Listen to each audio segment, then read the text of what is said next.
ሰላም ክብራትና ክብራን ተመልካቾቼ ዛሬ ፍየል እርባታ ምን ይመስላል የሚለውን እነግራችኋለሁኝ። ፍየሎችን ማርባት ፈልጋችሁ ብዙ ኢንፎርሜሽን ለሌላችሁ እጅግ በጣም ወሳኝ የሚባል መረጃ ዛሬ ይዤላችሁ መጥቻለሁኝ። ፍየሎችን ለማርባት ፈልጋችሁ አንዳንድ ኢንፎርሜሽን ጉድለት ካለባችሁ ሙሉ በሙሉ ከሀ እስከ ፐ ሙሉ መረጃው ዛሬ አቀብላችኋለሁኝ። በፍየል እርባታ ላይ መሰማራት የምትፈልጉ ካላችሁ ይሄ በጣም ጠቃሚ የሚባል መረጃ ነው። ቪዲዮቻችንን ላይክ አድርጋችሁ ጀምሩት። ሰብስክራይብ ያላረጋችሁ ብዙዎች አላችሁና ይሄ ጠቃሚ የሚባል ቻናል ነው። በተለይ በዶሮ እርባታና መሰል እርባታዎች ላይ መሰማራት ለምትፈልጉ ለሁላችሁም ጠቃሚ መረጃዎችን ወደ እናንተ እያደረስ እንገኛለን። እንግዲህ 91ኛ የዶሮ እርባታ ስልጠናችንን በዛሬው ዕለት ሰኞ ጀምረናል ማለት ነው። እንግዲህ ሁላችሁም እየመጣችሁ በተለይ በዶሮ እርባታ ላይ መሰማራት ለምትፈልጉ ደግሞ የተግባር ስልጠናዎችን እየወሰዳችሁ በቂ ልምድና እውቀት ይዛችሁ ወደዚህ ስራ ብትገቡ ውጤታማ የሆነን ስራ መስራት የምትችሉበትን ሁኔታም በተለይ ከማቋቋም ከማደራጀት ከማስተዳደር ጋር ተያይዞ ሙሉ በሙሉ ስራዎችን እየሰራን እንገኛለን ማለት ነው። ዛሬ እንግዲህ ስለ ፍየል እርባታ ቀጥታ ወደ ስራው የሚያስገባችሁን አይነት መረጃ ነው መሰጣችሁ። በጣም የተጠናቀረ ነው። ሁሉንም መረጃ ያዘለ ነው። እስከ መጨረሻ ብትከታተሉ ጥሩ መረጃ ታገኙበታላችሁ። ቀጥታ ግን ወደዚህ ርዕስ ገባላችሁ። በተለይ በፍየል እርባታ ላይ አብዛኛዎቹ ነገሮች በጣም ቀላል የሚባሉ ናቸው። ስራውም ራሱ በጣም ቀላል ሊባል የሚችል ነው። ብዙ ውስብስብ ነገርም የሚጠይቅ አይደለም። አጠቃላይ ከመነሻ ካፒታል ጋር በጣም ዝቅተኛ የሆነ መነሻ ካፒታል ወይም ደግሞ ኢኒሻል ኢንቨስትመንታችሁ በጣም ዝቅተኛ በሚባል ደረጃ የሚቀመጥ ነው። ከዚህ በተጨማሪ ታዲያ በጣም ትንንሽ በመሆናቸው በጣም ትንሽ ቦታ መያዛቸው ብዙ ፍየሎችን በአንድ ቦታ ማርባት የምችሉበት የቦታ አጠቃቀማቸው በጣም ዝቅተኛ ነው። በዚህም ደግሞ ብዙ ፍየሎችን በአንድ ቦታ ማርባት የምችሉበትም ሁኔታ አለ። ሌላው እንግዲህ ከዚህ ከማኔጅመንታል ፕሮብለም ጋር ተያይዞ ወይም ደግሞ አሁን ብዙዎቻችን ሪስክ እንፈራለን አይደለም። በዶሮ እርባታ ከፍተኛ የሆነ ሪስክ አለው። ዶሮዎች ቢሞቱብኝስ ቢታመሙብኝስ ብላችሁ ሂሳብ እንደምትሰሩት ወይም ደግሞ እንደምታስቡት እንደምትፈሩት በፍየል እርባታ ግን በጣም ዝቅተኛ የሚባል ነው። እነዚህ ማኔጅመንታል ፕሮብለም የምንላቸው ወይም ደግሞ ማኔጅመንታል ኢሹ ወይ በሽታ ቢገባብኝ አሰራሩን ብሳሳትስ የምትሉት ብዙ አይነት ጉዳት የሚያደርስ አይነት አይደለም በፍየል እርባታ ላይ ያለ ማለት ነው። ስለዚህ ከዚህ ጋር ተያይዞ እነዚህ ዝቅተኛ የሆነ ችግር የመፍጠር አቅማቸው ወይም ደግሞ ሪስኩ በጣም ዝቅተኛ ነው ልንለው የምንችለው እርባታ ነው የፍየሎችን ማርባት በተመሳይ መልኩ ማለት ነው። እንግዲህ አንድ ፍየል ልክ ከዶሮች አንጻር መነግራችሁ ከዚህ ቀደም ዶሮችን አዳምጣችሁ ወይም ኢንፎርሜሽን ሰምታችሁ የምታውቁ ከሆነ ዶሮች በ5 ወር ላይ ምርት ይጀምራሉ ካልን ለፍየሎች ደግሞ ይሄ ሴክሹዋል ማቹሪቲ ኤጅ ላይ ወይም ደግሞ ፍየሎች ለመጠቃት የሚደርሱባቸው እድሜ ከ10 እስከ 12 ወራት ብቻ ነው የሚፈጅባቸው ከተወለዱ ጀምሮ ማለት ነው። ከተወለዱ ጀምሮ ከ10 እስከ 12 ወራት ድረስ ለመጠቃት ይደርሳሉ ወይም ደግሞ ለጥቂ ይደርሳሉ ማለት ነው። ያ ዝግጁ የሚሆኑበት ነው። ሴቶቹ ዝግጁ የሚሆኑበት እድሜ ነው። ከዚህ በተጨማሪ ታዲያ የእርግዝና ጊዜያቸው በጣም አጭር የሚባል ነው። በነገራችን ላይ የእርግዝና ጊዜያቸው ከ145 ቀን እስከ 150 ቀን ነው። 5 ወር ብቻ ነው የእርግዝና ጊዜያቸው ማክሲመሙ ማለት ነው። በጣም ቆየ ከተባለ 5 ወር ነው። ታዲያ በዚህ የእርግዝና ጊዜያቸው በአጠቃላይ መንታ ወይም ደግሞ 3-4 ያው ፍየሎች እንደምታውቁት 2-3-4 በጣም የተለመደ ነው። 3-4 በሌሎች ሀገራት ላይ 4ም በጣም የተለመደና ሁል ጊዜ የሚኖር ነው። መንታ ግን መውለድ በጣም ለፍየሎች በጣም ኮመን ሊባል የሚችል ነገር ነውና በተመሳይ መልኩ እንግዲህ የፍየሎችን የማርባት ጥቅሙ በተወሰነ መልኩ እነዚህ ናቸው። አሁን ደግሞ የምናልፈው እያንዳንዳቸው የመኖ አጠቃቀማቸው ምን ይመስላል፣ አያያዛችን ምን ይመስላል የሚሉትን ደግሞ መረጃ አካፍላችኋለሁ። አመጋገባቸውን እንመልከት። አመጋገባቸውን በተመለከተ እንግዲህ ፍየሎች እንግዲህ በግጦሽ መልክ የምንይዛቸው አይነት እንስሳዎች ናቸው ወይም ደግሞ የእንስሳት እርባታ ውስጥ የሚጠቀስ ነው። ስለዚህ እንግዲህ ፍየሎች የሚግጡትን ወይም ደግሞ ቅጠላቅጠሎችን ሊሆን ይችላል፣ የተለያዩ ሳር ነክ ነገሮች ሊሆን ይችላሉ። በአካባቢያቸው የምታገኛቸው ከሆኑ ይሄ ለአንድ ፍየል በአማካኝ ከ5 እስከ 7 ኪሎ የሚመገቡት አይነት አረንጓዴ ቅጠላቅጠል ያስፈልጋቸዋል። ከ5 እስከ 7 በአማካኝ ማለት ነው። ይሄ ለግጦሽ ብቻ የምናስቀምጠው ነው። ነገር ግን ደግሞ የተመጣጠነ መኖ ደግሞ ከዚህ በላይ ደግሞ ከ250 እስከ 300 ግራም የሚሆን ደግሞ ኮንሰንትሬትድ ፊድ ያስፈልጋቸዋል። ወይም ደግሞ የተመጣጠነ መኖ የምንለውን ከ250 እስከ 300 ግራም መኖ ያስፈልጋቸዋል ማለት ነው። ይሄ በቀን የምናስቀምጠው ነው።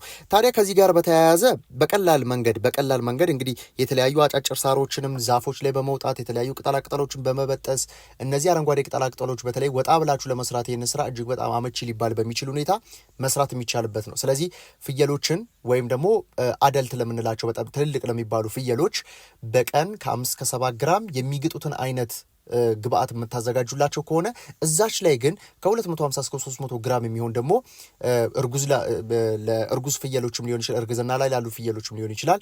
እንዲሁም ደግሞ አደልት ለምንላቸው ለትልልቅ ፍየሎች እነዚህ ወንዶቹን ጨምሮ ማለት ነው አጠቃላይ ከ250 እስከ 300 ግራም የሚሆን ኮንሰንትሬት ፊድ ያስፈልጋቸዋል ወይም ደግሞ በፋብሪካዎች የተዘጋጀ የተቀነባበረ መኖ ለሰጧቸው ይገባል ማለት ነው። ከዚህ ጋር በተያያዘ እንግዲህ ከዚሁ ከእርግዝና ጋር ተያይዞ ካሉ ፍየሎች ጋር ተያይዞ እንግዲህ አሁንም በተጨማሪ ከ230 እስከ 280 የሚጠጋ ደግሞ ግራም አሁን ቅድም ካልኳችሁ አረንጓዴ ቅጠላቅጠል ከ5 እስከ 7 ግራም ጨምሮ ይህንንም ደግሞ ለእርጉዝ ፍየሎች የሚሰጥ ይሆናል ማለት ነው። አጠቃላይ ደግሞ ከቤት ግንባታ አንጻር እንመልከተው። ለፍየሎች ምን አይነት ቤትን ብንገነባ በጣም የተሻለ ነው? እንግዲህ ፍየሎች ከእናንተ የሚፈልጉት ከፍተኛ የሆነ ሙቀት መከላከል የሚችል ቅዝቃዜ መከላከል የሚችልና ዝናብ መከላከል የሚችል ቤት ማዘጋጀታችሁ ለፍየሎች በጣም በቂ ነው። ከመሬት ግን ከፍ ማለት መቻል አለበት። ያ ማለት እስከ 2 ሜትር ከፍታ ያለው 1.5 ሜትር ከፍታ ያለው ብቻ መሬት ላይ ፍየሎች መኖር አይፈልጉም። በተለይም ደግሞ ከዚህ ከሚጣለው ፍግ ጋር ተያይዞ የሚመጡ የተለያዩ ጋሶች ለዶሮች ለፍየሎቻችሁ ጎጂ በመሆናቸው ምክንያት ፍየሎች ምንጊዜም ከመሬት በላይ ባለ ከፍታ ላይ ቤታቸው ወይም ደግሞ ፍሎሩ ይሰራል ማለት ነው። ከዚህ ጋር ተያይዞ እንግዲህ ለእርግዝና ላላቸው ፍየሎች ወይም ደግሞ በእርግዝና ሂደት ውስጥ ላሉ ፍየሎች እንግዲህ 1.8 ካሬ ለነዚህ ፍየሎች ያ ማለት በፍየል ማለት ነው እርግዝና ላይ ላሉት 1.8 ካሬ ብቻ በቂያቸው ነው። ከዚህ በተጨማሪ ታዲያ እስከ 60 የሚሆኑ እርግዝና ያላቸውን ፍየሎች በአንድ ቦታ ላይ ደግሞ መያዝ ትችላላችሁ። ከዚህ በተጨማሪ ታዲያ እዚህ ጋር ለግልገሎች ደግሞ በተመለከተ ደግሞ 1.8 በ1.8 በሆነ ቦታ ላይ ሰርታችሁ ማዘጋጀት ይኖርባችኋል። ለብቻ በፓርቲሽን ተከፍሎላቸው ማለት ነው። ስለዚህ በአጠቃላይ እነዚህ ፍየሎች በአንድ ላይ በመንጋ መያዝ ትችላላችሁ። እንዲሁም ደግሞ በፓርቲሽንም እየከፋፈላችሁ ደግሞ እንዳልኳችሁ እርግዝና ያላቸውን እስከ 60 እንዲሁም ደግሞ ግልገል ፍየሎችንም በተመሳይ ደግሞ እንደየእድሜያቸው ኢርታግ እየተደረገላቸው ደግሞ ለይታችሁ ማስቀመጥ የምትችሉበትም ሁኔታ አለ ማለት ነው። ሌላው እንግዲህ ወንድ ፍየሎችን እንዴት እናዘጋጃለን የሚለው ነው። እንግዲህ ወንድ ፍየሎች ለዚህ ለማቹሪቲ ኤጅ ወይም ደግሞ ሴክሹዋል ማቹሪቲ ኤጅ ወደምንለው አይነት ለመድረስ 12 ወራትን ድረስ ይፈልጋሉ። በአጠቃላይ 12 ወራትን ድረስ ይፈልጋሉ። ታዲያ ከዚህ ከ12 ወራትን ጥበቃ በኋላ ከደረሱ በኋላ ግን በቀጣይነት በትክክል ዘር ማስያዝ የሚችሉት ከ8 እስከ 10 ዓመታት ድረስ ባለው ዘር ማስያዝ የሚችሉ አይነት ዝርያዎች ናቸው ማለት ነው። ስለዚህ በዚህ እድሜ ላይ ያለ ወንድ ፍየል አዘጋጅታችሁ ለጥቂ ማዘጋጀት ትችላላችሁ ማለት ነው። ከዚህ በተጨማሪ ታዲያ ቅድም እንዳልኳችሁ እንግዲህ ማክሲመም የእርግዝና ጊዜያቸው ለፍየሎች 5 ወር ነው። 5 ወርና ከዛ በታች ነው። እንግዲህ ከ145ኛ ቀን እስከ 150ኛ ቀን ድረስ ባለው ፍየሎች እርግዝናቸው ይጠናቀቃል ወይም ደግሞ ለመውለድ ይደርሳሉ ማለት ነው። ከዚህ ጋር ተያይዞ እንግዲህ ከዚህ እርግዝና በኋላ ግን ከወለዱ በኋላ ከ60 እስከ 90 ቀን ድረስ ባለው ውስጥ እንደገና ለጥቂ ደግሞ ይደርሳሉ ማለት ነው። በዚህን ጊዜ በጣም ጥሩ የሚባለው ሰዓት ወይም ደግሞ ለማጥቃት በጣም ከፍተኛ የሆነ መነሳሳት የሚያሳዩባቸው ሰዓቶች አሉ። ቀናቶቹ ከ17ኛ ቀን እስከ 21ኛ ቀን ድረስ ባለው ተደጋጋሚ የሚመጡ አይነት ባህሪዎች ናቸው። በእነዚህ ቀናት ውስጥ ለጥቂ ይደርሳሉ።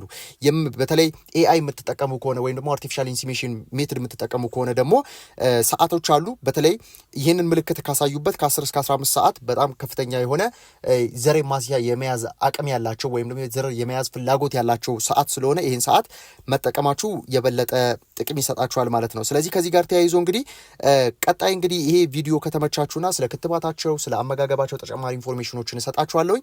አመጋገብን ደግሞ የተወሰነ መልኩ ልንገራችሁ። አመጋገባቸውን ለማስተካከል ለፍየሎች የተመጣጠነ ሊባል የሚችል መኖ መስራት ይኖርባችኋል። ይሄ በጣም ቀላል ነው። ቤታችሁ ልታዘጋጁት የምትችሉት ነው።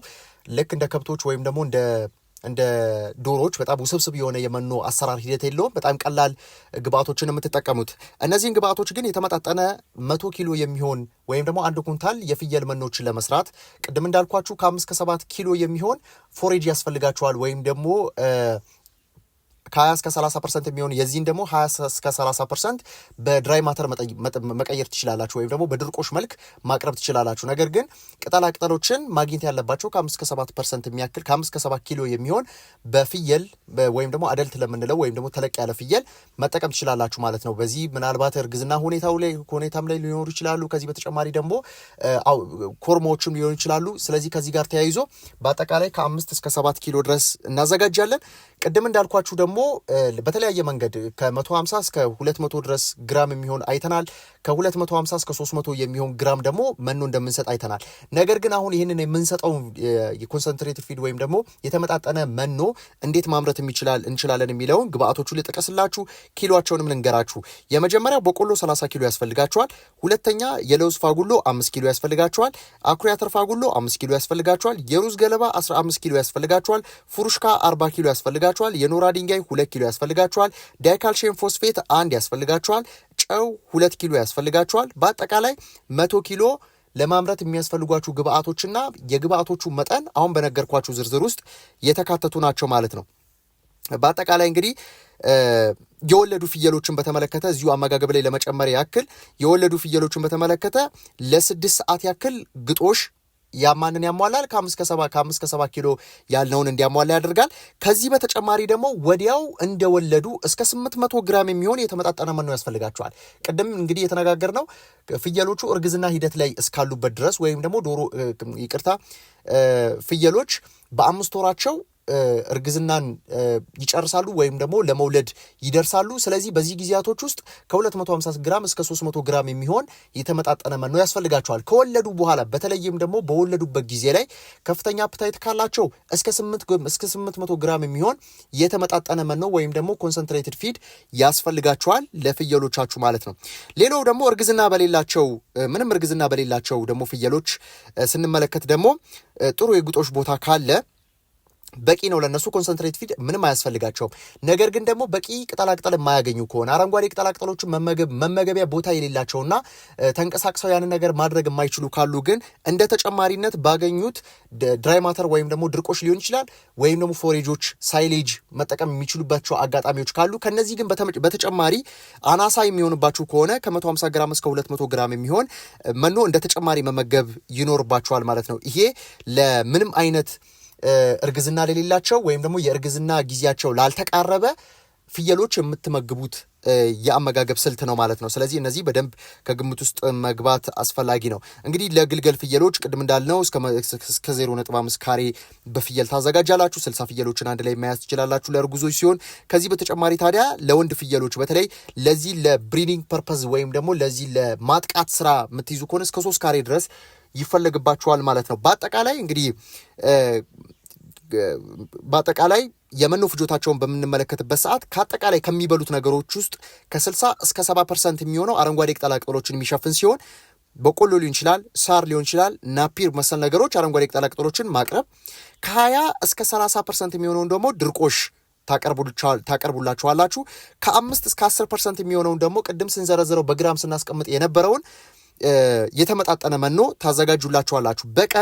በቀን እስከ 250 ግራም መኖ በአማካኝ ለሁሉም ስንመለከት በቀን እስከ 250 ግራም መኖ በአማካኝ ለሁሉም አይነት እድሜ ክልል እንዲሁም ደግሞ 5 ግራም ጨው በቋሚነት በቀን ማግኘት መቻል አለባቸው ፍየሎች ማለት። ስለዚህ የተመጣጠነ መኖውን የድርቆሹን እንዲሁም ደግሞ አረንጓዴ ቅጠላቅጠሎችን ሶስቱን በማገናኘት ወይም ደግሞ ሶስቱን በማደባለቅ እንግዲህ ለፍየሎቻችሁ በዘመናዊ መንገድ አርብታችሁ ስራውን ማስፋፋትና የበለጠ ውጤታማ መሆን የምትችሉበት ሁኔታ አለ ማለት ነው። ቅድም ያስቀመጥኩላችሁ ከአመጋገብ ጋር ተያይዞ ወይም ደግሞ የተመጣጠነ መኖ ከማምረት ጋር ተያይዞ ባለው መግዛትም ይቻላል። አሁን እንደነገርኳችሁ ደግሞ ብታመርቱ በተለይ ወጪ ቁጠባ ጋር ወይም ደግሞ ኳሊቲውን ለመጨመር ከፈለጋችሁ እጃችሁ ላይ ያለ ስለሆነ ራሳችሁ ማሳደግም መጨመርም መቀነስ የምትችሉበት በተለይ በውጪ ረገድ ራሳችሁ ብታመርቱ የበለጠ ውጤታማ የምትሆኑበት ሁኔታ አለ ማለት ነው። እንግዲህ ዛሬ ስለ ፍየሎች አሰራር ነው ይዤላችሁ የመጣሁት። በቀጣይ እንግዲህ ብዙ ነገሮች ይቀሩናል። የግልገል ፍየሎችን የመኖ አሰራር አመራረቱን፣ ምን አይነት ክትባቶችን መደረግ አለባቸው፣ የቤት አሰራሩና ጤና አጠባበቁን በክፍል 2 ላይ የምንመለከት ነው የሚሆነው።